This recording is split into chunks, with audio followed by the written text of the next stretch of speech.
एक राजस्थान सरकार द्वारा गलत नियुक्ति हुई, हमारे बात सामने आई। उसने जाट समाज के लिए बहुत कुछ कहा, गोविंद डोटासरा थी उसके लिए बहुत कुछ बोला, गुर्जर समाज के 36 कौमों के लिए उन्होंने गलत बोला। हमने उसके बात को उठाया, हमारी आईटी टीम ने उठाया, 4-5 दिन ये ट्विटर ट्रोल किया। मुख्यमंत्री जी को लाइन पे आना पड़ा, माफी मांगनी पड़ी।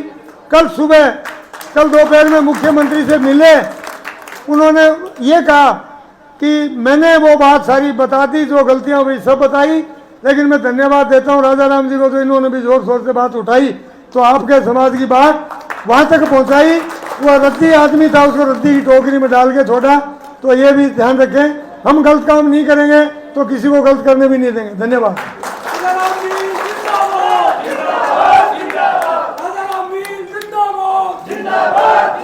आप सबको मालूम है एक बहुत बड़ा समाज है, और इसके हमारे जो अग्रज हैं राजाराम जी मील, उन्होंने जो आज प्रोग्राम रखा है बहुत सराहनीय है। उससे बड़ी बात यह है कि आप सब आए, अपना अमूल्य समय लेकर, आप सबका बहुत बहुत धन्यवाद है। अभी एक छोटा सा प्रकरण आया कर्नल केसरी सिंह का, तो वो पहले दिन से ही कर्नल ही नहीं है, वो मेजर ही है। वो अभी आप लोगों को तो सिविलियन हो, आपको क्या मालूम क्या कर्नल होता है और क्या लेफ्टिनेंट कर्नल होता है।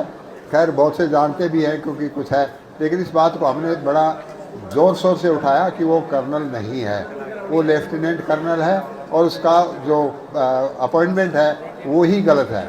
जिस दिन ये उस पर देखा तो मैंने भी एक छोटी सी लाइन लिखी, सिर्फ 2 लाइन, कि Ashok Gehlot has been taken for a ride, what a great tragedy.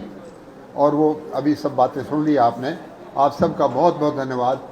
बाकी कर्नल नारायण सिंह जानू अभी आज के इस प्रोग्राम, इतने सुंदर प्रोग्राम में हमारे अध्यक्ष राजाराम जी मील साहब, कार्यकारिणी के सारे समस्त पदाधिकारी और नवनियुक्त सारे लोगों को बहुत बहुत बधाई और शुभकामनाएं। मैं सबसे, मेरे को खुशी ये हुई कि आज एक प्रॉपर शपथ दिलाई है आपको, और मैं रिक्वेस्ट करूंगा कि वो शपथ का कागज़ जो एक सुंदर सा बना के और हर एक व्यक्ति के घर पे होना चाहिए। मेरा ज़्यादा इंट्रोडक्शन की ज़रूरत नहीं है। मंडावा के पास भादड़वास गांव का हूं मैं। 1964 में मैं IIT रुड़की गया था पढ़ने के लिए। उस ज़माने में जाट कोई व्यक्ति जो है IIT में नहीं गया था। आजकल तो बहुत बच्चे जाते हैं, लेकिन वो मेरे को गर्व है कि मैं इस समाज से, मेरी खुद की मेरिट के आधार पे मैं IIT गया और फिर फौज में गया। मैं एक फौजी का बेटा हूँ।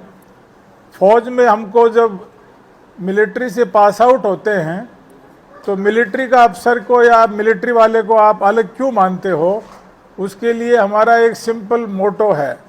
कोई भी आर्मी का अफसर चेटवुड हॉल इंडियन मिलिट्री एकेडमी से पास आउट होता है, वो वहाँ पर एक पत्थर पे लिखा हुआ है 3 लाइनें, safety, honour and welfare of the country comes first, always and every time. The honour, comfort and welfare of the man you command, जिन लोगों को आप कमांड करते हैं उनका आता है number next. Your own ease, comfort and safety comes last, always and every time. Army का एक अफसर इस सिद्धांत पे काम करता है पूरी लाइफ, इसलिए वो जवान का देख रेख करता है, देश की रक्षा करता है। और मैं आपको एक सिंपल बताऊं कि हमारे सिविल में, सॉरी महेंद्र जी यहाँ पर हैं, लेकिन इनका जो ट्रेनिंग सिस्टम है, या RS ऑफिसर हैं रिटायर्ड, और अन्य अधिकारी लोग भी बहुत ज़्यादा हैं, मैं किसी का अगेंस्ट में नहीं बोल रहा हूँ, लेकिन सिस्टम में कुछ कमियाँ ज़रूर हैं। आर्मी में एक सिलेक्शन सिस्टम में एक SSB होती है, तो वहाँ पर हर व्यक्ति को काम के लिए सेलेक्ट किया जाता है। हमारे यहाँ UPSC और RPSC जो है वो रिटर्न वर्क के आधार पर फिर खाली एक इंटरव्यू है। उस इंटरव्यू में आप आदमी का कैरेक्टर जज नहीं कर सकते। इस कारण से सिस्टम में बहुत सारी खामियां आ रही हैं। अब एक जो उदाहरण आया एक कर्नल साहब का, हमारे आर्मी के सिस्टम में भी तरह तरह की एंट्री हैं। 21 साल की उम्र में एक कोई ऑफिसर फुल कर्नल नहीं होता, जिसको फुल कर्नल बोलते हो, जो कमांडिंग ऑफिसर होता है, वो पद पे वो अधिकारी नहीं रहा। वो एज ए मेजर कोई आदमी 21 साल की नौकरी में आता है तो वो लेफ्टिनेंट कर्नल का वेलफेयर के लिए उसको पेंशन मिलती है।